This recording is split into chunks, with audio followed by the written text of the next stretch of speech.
ನಮಸ್ತೆ ಎಲ್ರಿಗೂ. ಒಂದು ಒಳ್ಳೆ healthy and tasty breakfast recipe ನೋಡೋಣ. ಅದರ ಜೊತೆಗೆ ಶೇಂಗಾ ಚಟ್ನಿ ಇದೆ. ಒಳ್ಳೆ ಟೇಸ್ಟಿಯಾಗಿರುತ್ತೆ. ಹಾಗೇನು ಕಲರ್ಫುಲ್ ಆಗಿರೋಂಥ ದೋಸೆ ಹೆಲ್ತ್ಗೂ ತುಂಬ ಒಳ್ಳೆಯದು. ಹಾಗೆಯೇ ಟೇಸ್ಟ್ ಕೂಡ ತುಂಬ ಚೆನ್ನಾಗಿರುತ್ತೆ. ಬನ್ನಿ ಈ ರೆಸಿಪಿ ಹೇಗೆ ಮಾಡೋದು, ಇದಕ್ಕೇನು ಬೇಕು ಅಂತ ನೋಡೋಣ. ಅದಕ್ಕಿಂತ ಮುಂಚೆ ಯಾರು ವಿಡಿಯೋ ಆನ್ ಮಾಡಿದ್ದೀರಾ ಅವರು ದಯವಿಟ್ಟು ಸಬ್ಸ್ಕ್ರೈಬ್ ಮಾಡಿದ್ದೀರಾ ಅಂತ ಅಂದ್ಕೊತೀನಿ. ಹಾಗೆಯೇ ಈ ವಿಡಿಯೋಗೆ ಲೈಕ್ ಮಾಡೋದು ಮರಿಬೇಡಿ.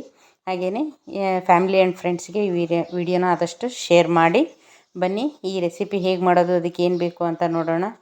ಮೊದಲಿಗೆ ನಾನು ಇದರಲ್ಲಿ ಒಂದು ಮೀಡಿಯಮ್ ಸೈಜ್ ಈರುಳ್ಳಿ ಕಟ್ ಮಾಡಿ ಇಟ್ಕೊಂಡಿದ್ದೀನಿ ಚಿಕ್ಕದಾಗಿ. ಹಾಗೆಯೇ ಒಂದು ಕ್ಯಾಪ್ಸಿಕಮ್ ಕೂಡ, ದಪ್ಪ ಮೆಣಸಿನ್ಕಾಯಿ ಕಟ್ ಮಾಡಿ ಇಟ್ಟಿದ್ದೀನಿ.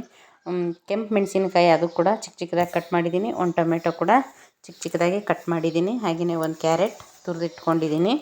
ನಂತರ ಇಲ್ಲಿ ಒಂದು ಸ್ಪೂನ್ ಗರಂ ಮಸಾಲ, ರುಚಿಗೆ ತಕ್ಕಷ್ಟು ಕಪ್ಪು ಉಪ್ಪು, ರಾಕ್ ಸಾಲ್ಟ್ ಏನು ಹೇಳ್ತೀರಾ ಅದು, ಹಾಗೆಯೇ ಸ್ವಲ್ಪ ಬಿಸಿ ಮಾಡಿರೋ ಎಳ್ಳು ತೊಗೊಂಡಿದ್ದೀನಿ. ಇದಕ್ಕೊಂದು ಸ್ಪೂನಷ್ಟು. ಇದನ್ನೆಲ್ಲ ಒಂದು ಬೌಲ್ಗೆ ಹಾಕ್ಕೊಂಡು, ಇದು ಎಳ್ಳು ಹಾಗೆಯೇ ಗರಂ ಮಸಾಲ, ಕಪ್ಪು ಉಪ್ಪು, ರಾಕ್ ಸಾಲ್ಟು, ಕಪ್ಪು ಉಪ್ಪು ಏನು ಹೇಳ್ತೀರ ನೀವು, ಅದು ಸೈಂಧವ ಲವಣ ಅಂತಾರೆ, ಅದು ಹಾಕಿ ಚೆನ್ನಾಗಿ ಒಂದು ಒಳ್ಳೆ ಮಿಕ್ಸ್ ಮಾಡಿ ಸೈಡ್ಗೆ ಇಟ್ಕೊಳ್ಳೋಣ. ಇದನ್ನು ಚೆನ್ನಾಗಿ ಪೂರ್ತಿಯಾಗಿ ಎಲ್ಲ ಉಪ್ಪು ಖಾರ ಎಲ್ಲ ತರಕಾರಿಗೂ ಬೆರೆಯೋ ಹಾಗೆ ನೀಟಾಗಿ ಮಿಕ್ಸ್ ಮಾಡಿಕೊಂಡು ಒಂದು ಸೈಡ್ಗೆ ಇಟ್ಕೊಳ್ಳೋಣ. ನಂತರ ದೋಸೆ ಬ್ಯಾಟ್ರಂತೂ ನಿಮ್ಮ ಫ್ರಿಜ್ಜಲ್ಲಿ ಇದ್ದೇ ಇರುತ್ತೆ, ಬೆಳಗ್ಗೆ ದೋಸೆ ಪಡ್ಡು ಮಾಡೋಕ್ಕೆ ಅಂತ. ನಾನು ಹಾಗೆಯೇ ದೋಸೆ ಬ್ಯಾಟ್ರ್ ಅದಕ್ಕೆ ಉಪ್ಪು ಹಾಕಿ ಮಿಕ್ಸ್ ಮಾಡಿ ಇಟ್ಕೊಂಡಿದ್ದೀನಿ.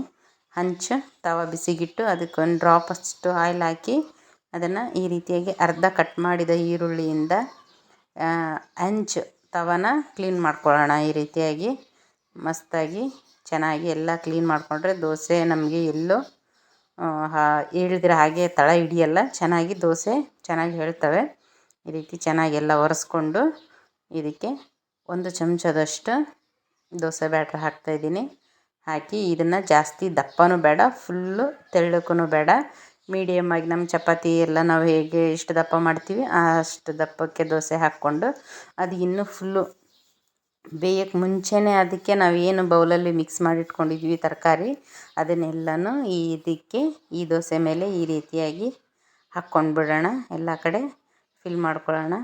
ಈ ರೀತಿಯಾಗಿ ಒಂದು ದೋಸೆ ಅಥವಾ ಮಧ್ಯಾಹ್ನಕ್ಕೆ ಅಥವಾ ರಾತ್ರಿಗೆ, ಬೆಳಗ್ಗೆ ಬ್ರೇಕ್ಫಾಸ್ಟಿಗೆ ಈ ರೀತಿಯಾಗಿ ನೀವು ಮಾಡಿಕೊಂಡ್ರೆ ನೀವು ಕೂಡ ವೆಯ್ಟ್ ಲಾಸ್ ಆಗ್ಬೋದು.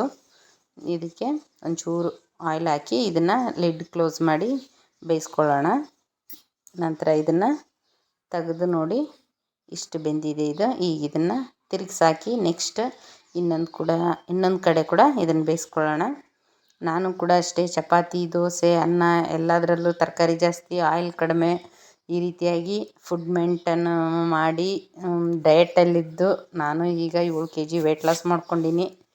ಅದರಿಂದ ನೀವು ಕೂಡ ಹೆಲ್ದಿ ಆ್ಯಂಡ್ ರೆಸಿಪಿನ ಟ್ರೈ ಮಾಡಿ ನೋಡಿ. ದೋಸೆ ಕರೆಕ್ಟಾಗಿ ಬಂದಿದೆ, ತುಂಬಾ ಕಲರ್ಫುಲ್ಲಾಗಿರುತ್ತೆ, ಹಾಗೆಯೇ ಟೇಸ್ಟ್ ಕೂಡ ತುಂಬಾ ಸಖತ್ತಾಗಿರುತ್ತೆ. ನೀವು ಈ ದೋಸೆ ರೆಸಿಪಿ ಟ್ರೈ ಮಾಡಿ ಹೇಗೆ ಬಂತು ಅಂತ ನನಗೆ ಕಮೆಂಟ್ ಮಾಡಿ ತಿಳಿಸಿ. ಹಾಗೆಯೇ ಇದು ಶೇಂಗಾ ಚಟ್ನಿ, ಅದ್ರ ಜೊತೆಗೆ ನೀವು ಕೂಡ ಟ್ರೈ ಮಾಡಿ. Thank you so much.